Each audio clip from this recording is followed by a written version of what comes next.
एक पांडे इस बुलेटिन की शुरुआत बड़ी खबर के साथ करेंगे। खबर है गैंगस्टर राशिद केबलवाला ने धमकी दी है। ड्रग पैडलर को जान से मारने की खुली धमकी दी है। राशिद केबलवाला ने ड्रग पैडलरों की लिस्ट बनाई है। एजेंसियों का दावा है कि बैंकॉक में छिपा है राशिद केबल बिश्नोई गैंग का सबसे खास एसोसिएट में से एक राशिद माना जाता है। ये बड़ी खबर जो फिलहाल निकल कर सामने आ रही है, तो राशिद केबलवाला के द्वारा ये बड़ी धमकी दी गई है। इसने धमकी दी है, गैंगस्टर राशिद केबलवाला ने धमकी दी है। बड़ी खबर जो फिलहाल सामने आ रही है, ड्रग्स पैडलर को जान से मारने की धमकी देने का मामला। राशिद केबलवाला ने ड्रग्स पैडलरों की लिस्ट बनाई है। एजेंसियों का दावा है कि बैंकॉक में राशिद केबल छिपा है। बड़ी खबर ये निकलकर सामने आई है, तो ड्रग पैडलर्स की एक लिस्ट भी उसने बनाई है और जान से मारने की धमकी ड्रग पैडलर्स को दी है राशिद केबलवाला ने। ये बड़ी खबर जो फिलहाल निकलकर सामने आ रही है, ये बड़ी धमकी मामला जिस तरीके से निकलकर सामने आया है, राशिद केबलवाला ने ड्रग्स पैडलरों की लिस्ट बनाई है और जान से मारने की धमकी दी है। बिश्नोई गैंग का सबसे खास एसोसिएट में से एक राशिद है। गैंगस्टर राशिद केबलवाला ने धमकी दी है। बड़ी खबर जो फिलहाल निकलकर सामने आ रही है, उसके द्वारा धमकी दी गई है और उसने ड्रग पैडलर्स की एक लिस्ट भी बनाई है। तो गैंगस्टर राशिद केबलवाला की धमकी का पूरा मामला ये सामने आ रहा है। बैंकॉक में राशिद छिपा हुआ है या वेट है। हमारे सहयोगी जावेद जुड़े हैं, उनका रुख करेंगे इन्फॉर्मेशन के लिए। जावेद, जिस तरीके से राशिद केबलवाला के द्वारा ड्रग पैडलर्स को ये धमकी दी गई है, धमकी का आधार क्या था, क्या कुछ कहा उसने? ड्रग्स पैडलर्स को लेकर जो लॉरेंस बिश्नोई गैंग का सबसे खास एसोसिएट में से एक राशिद केबलवाला, जो कि इस वक्त एजेंसी और दिल्ली पुलिस के साथ कई और स्टेट्स का जो वांटेड है, और इसमें वो इस वक्त बैंकॉक में छुपा हुआ है। जो कि एजेंसी के सूत्रों का माने तो उसका इस वक्त ठिकाना जो है वो बैंकॉक है, और वो हवाला के जरिए जो है और बाकी क्राइम सिंडिकेट के जरिए लॉरेंस बिश्नोई और इसके गैंग को फाइनेंशियली लॉजिस्टिक सपोर्ट करता है और खुद भी एक वांटेड गैंगस्टर्स है।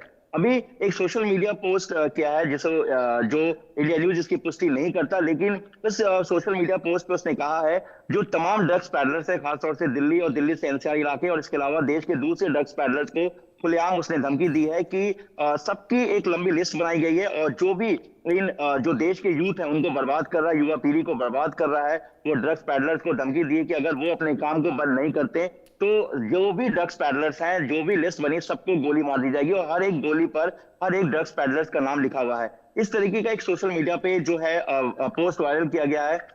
और राशिद केबलवाला, जो कि दिल्ली के नॉर्थ ईस्ट जिले का रहने वाला है, वहां का वांटेड था, लेकिन कई क्राइम में उस वांटेड था। उसके बाद वो यहाँ से भगौड़ा भागकर वो यहाँ से विदेश चला गया और लगातार लॉरेंस गैंग के संपर्क में था। लॉरेंस के अलावा हाशिम बाबा, जो कि नॉर्थ ईस्ट का एक गैंगस्टर है, जो कि इस वक्त दिल्ली के मंडोली जेल के हाई रिस्क वार्ड में बंद है, जो खुद को दिल्ली का दाऊद कहता है, उसके साथ भी वो एसोसिएट्स है। क्योंकि लॉरेंस बिश्नोई के दो गैंगस्टर्स दिल्ली में, अगर हम बात करें काला जटेरी, जो कि इस वक्त तिहाड़ जेल में बंद है, हाशिम बाबा जो कि इस वक्त आपको मंडोली में, और राशिद केबलवाला इस वक्त जो है विदेश में छुपा हुआ। रणदीप मलिक की बात करें या डिल्लो की बात करें, ये तमाम वो गैंगस्टर्स है। जो इस वक्त अमित पंडित की बात करें, ये तमाम वो गैंगस्टर्स है जो लॉरेंस गैंग को कहीं ना कहीं लॉजिस्टिक और फाइनेंशियली तौर पर मजबूत करने पे लगे हो, जिसके लिए वो सात समंदर पार बैठकर जो है यहाँ पर क्राइम सिंडिकेट को ऑपरेट कर रहे हैं। जिस तरीके से अभी दिल्ली में 48 घंटे के अंदर में ऑपरेशन गैंग बस्ट को किया गया, जिसमें एक साथ 9,000 पुलिस, दिल्ली पुलिस की स्पेशल सेल, क्राइम ब्रांच, साथ ही तमाम डिस्ट्रिक्ट की पुलिस, और एक साथ 4,299 लोकेशन पे सर्च ऑपरेशन को कंडक्ट किया गया। और ये ऑपरेशन सिर्फ दिल्ली नहीं, दिल्ली के अलावा पंजाब, हिमाचल प्रदेश, उत्तर प्रदेश, हरियाणा और राजस्थान में ये सर्च ऑपरेशन किया गया था। इसमें तमाम बड़े गैंगस्टर्स के सभी गैंगस्टर्स के फुट सोल्जर्स, जो कि शूटर, उनको गिरफ्तार किया गया है। बड़ी तादाद में कैश बरामद किया गया है। और जिस तरीके से ये धमकी आई है गैंग ड्रग्स पैडलर्स को लेकर, तो ये अपने में इसको लेकर एजेंसी और दिल्ली पुलिस पूरी तरीके से अलर्ट है।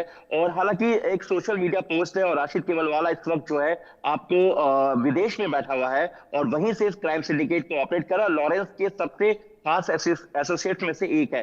अब एजेंसी, सेंट्रल एजेंसी की बात करें या दिल्ली पुलिस की बात करें, वो ऐसे मैसेज के बाद और इस तरह के मूवमेंट के बाद पूरी तरीके से अलर्ट हो गई है। और कहीं ना कहीं अब देखना है कि क्या जिस तरीके से दिल्ली में हाल ही के दिनों में आरके फिटनेस, जो कि रोहित खत्री का एक जिम है, जो ऑनर, उसके जिम के बाहर लगातार बाइक सवारों ने गोली की वारदात को अंजाम दिया, फायरिंग की। और अगर हम कल की बात करें, बुधवार के दिन, तो जो है मधु विहार के पास लॉरेंस बिश्नोई गैंग के लोगों ने क्लेम लिया कि उन्होंने एक बिजनेसमैन के घर के बाहर फायरिंग की, और उसके बाद अब इस तरीके से सोशल मीडिया पोस्ट। तो कहीं ना कहीं ये माना जा रहा है कि ये जो गैंगस्टर्स है, कहीं लॉरेंस एक बार फिर से अपने गैंग को एक बार एस्टेब्लिश करना चाह रहा है, क्योंकि अनमोल बिश्नोई जो कि उसका भाई है, वो एजेंसी के जरिए भारत डिपोर्ट किया जा चुका है, इस वक्त तिहाड़ जेल में बंद है। लॉरेंस के ज्यादातर जो बड़े गैंगस्टर्स है वो इस वक्त देश के अलग अलग राज्यों के जेल में बंद है। और लॉरेंस का जो एक कभी जी दोस्त होता था, गोल्डी बरार और रोहित गोदारा, जो कि जी एनआईए का वांटेड है, वो अब इस वक्त दुश्मन है लॉरेंस का। और ऐसे में लॉरेंस कहीं ना कहीं ये चाह रहा है कि वो अपने गैंग को एक बार फिर से एस्टैब्लिश करे, और उसके गैंग में अभी भी तकरीबन 700 से 800 पूरे देश में शूटर फैले हुए हैं, जिसमें ज्यादातर नाबालिग भी शामिल है। और अब जिस तरह से जी राशिद केवलवाले का ये सोशल मीडिया पे ये पोस्ट वायरल हुआ है और ड्रग्स पैडलर को खुली चुनौती दी गई है, तो ये ऐसा माना जा रहा है कि कहीं ना कहीं दिल्ली में एक बड़े गैंगवार की दस्तक है, क्योंकि ड्रग्स पैडलर्स भी बिल्कुल कहीं ना कहीं कई बड़े गैंगस्टर्स के संपर्क में जुड़े हुए हैं। जी बिल्कुल, अभिषेक। जाहिर तौर पर अब देखने वाली बात जावेद यहाँ पर यही होगी, पुलिस किस तरीके से पूरे मामले को लेकर जांच पड़ताल करती है। बहुत शुक्रिया फिलहाल जुड़ने के लिए और तमाम जानकारियों के लिए। जानकारी शालीमार बाग मर्डर केस से जुड़ी हुई है, जहां आप